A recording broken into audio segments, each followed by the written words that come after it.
सब स्टडी। आज इस वीडियो में बात करेंगे जो एसबीआई का जो न्यू नोटिफिकेशन निकला है एसबीआई सर्कल बेस्ड ऑफिसर उसके बारे में। एक्चुअली ये जो नोटिफिकेशन निकला है उसको लेकर थोड़ा सा हमारे मन में डाउट है, क्योंकि जो स्टूडेंट्स है उसको उन लोगों को समझ में नहीं आ रहा है कि ये एक्चुअली वैकेंसी क्या है एसबीआई में। क्योंकि अगर आप ट्रेंड देखते हैं एसबीआई का तो एसबीआई एसोसिएट लेते हैं, पीओ लेते हैं या फिर एसओ जो है वो लेते हैं जनरली। तो ये आप बोल सकते हैं कि ये रिसेंट ट्रेंड में कुछ नया टाइप का एसबीआई लाया है रिक्रूटमेंट, जहाँ पे इसको सर्कल बेस्ड ऑफिसर के नाम से बताया गया है। अब यहाँ पे कुछ सर्कल्स दिया गया है, 7 सर्कल्स दिया गया है जहाँ पे ये वैकेंसीज जो है वो लिस्टेड है। तो आप नोटिफिकेशन पे जाके वो सर्कल्स वगैरह चेक कर सकते हैं। तो अराउंड 1574 मतलब 1500 के आसपास पोस्ट है, 1574 पोस्ट्स है इसके लिए। अब ये जो है यहाँ पे आपको एक सर्कल के लिए अप्लाई करना है। ये ऐसा नहीं है कि पूरा ऑल ओवर इंडिया के लिए आप अप्लाई करोगे। आपको बस उस जो पर्टिकुलर 7 सर्कल दिए गए हैं उनमें से एक सर्कल के लिए आपको अप्लाई करना है, और अगर आपका जॉब में सिलेक्शन हो जाता है तो आप उसी सर्कल पे जॉब करोगे। ओके, अब यहाँ पे कुछ चीज़ें हैं जो हमें ध्यान में रखनी है। पहली चीज़, एसबीआई ये क्यों लॉन्च कर रहा है? एसबीआई ये लॉन्च कर रहा है जिससे कि अगर इस सर्कल में अगर कोई डेफिशिट है ऑफिसर की तो उसको फिलअप कर पाए। ओके, क्या होता है कुछ टाइम पे आईसीटी वगैरह रहता है जिसके कारण कुछ क्षेत्र में डेफिशिट हो जाता है। ओके, तो अब यहाँ पे एक चीज़ है कि अगर आप इसमें सिलेक्ट हो जाते हैं तो स्केल 4 तक या फिर 12 साल तक आप ट्रांसफ़र नहीं ले सकते हैं, और whichever is later mention है।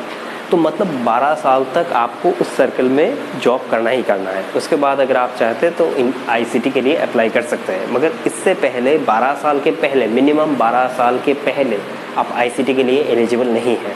ओके, अब इस जॉब को अगर आप अप्लाई करना चाहते हैं तो उसकी अगर एलिजिबिलिटी हम देखते हैं तो एलिजिबिलिटी में आपको ग्रेजुएट होना पड़ेगा।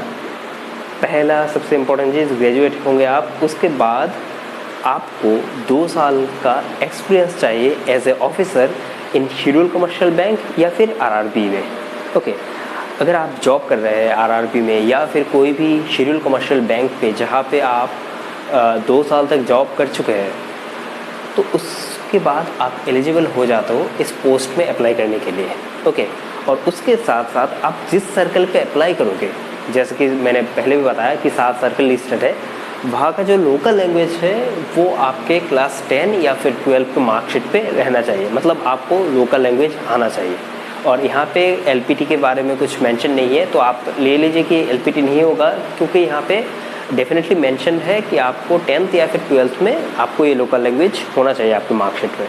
ओके, एज की अगर मैं बात करूँ 30 तक आप अगर है तो अप्लाई कर सकते हैं, और उसके साथ साथ अगर आप कोई कैटेगरी से बिलोंग करते हैं तो आपको कुछ रिलैक्सेशन मिल जाएगा। तो वो आप डिटेल ऑफिशियल जो साइट है वहाँ पे जाके देख सकते हैं।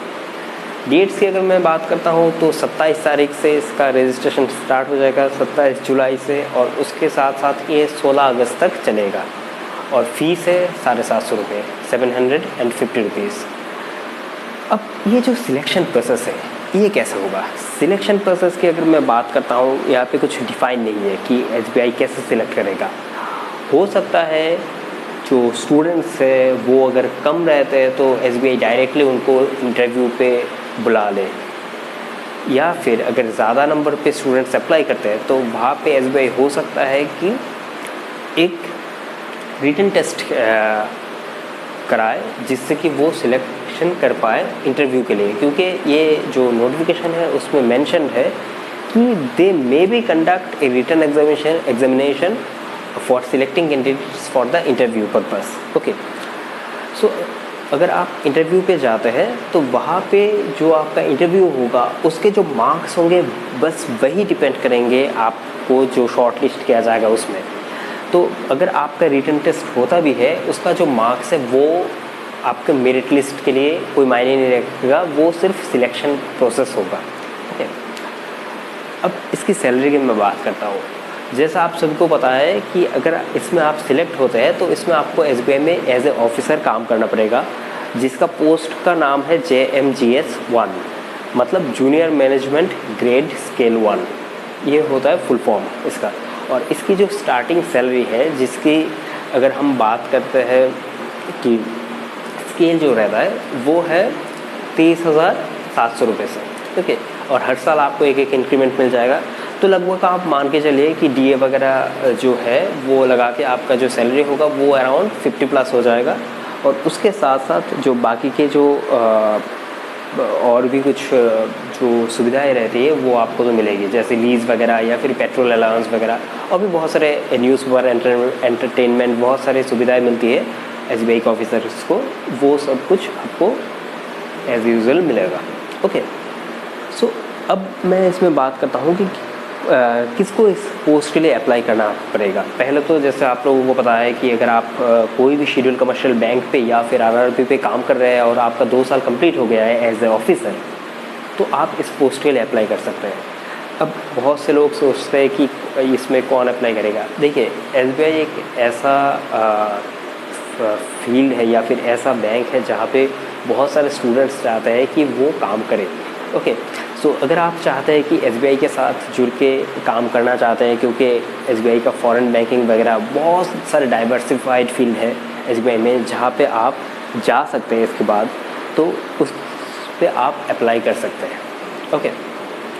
मगर फ्रेशर्स के लिए मैं ये बोलूँगा ये आपके लिए पोस्ट नहीं है, क्योंकि फ्रेशर्स जो है आप लोगों को जो मतलब एक्सपीरियंस वगैरह वो अभी तक नहीं है, तो आप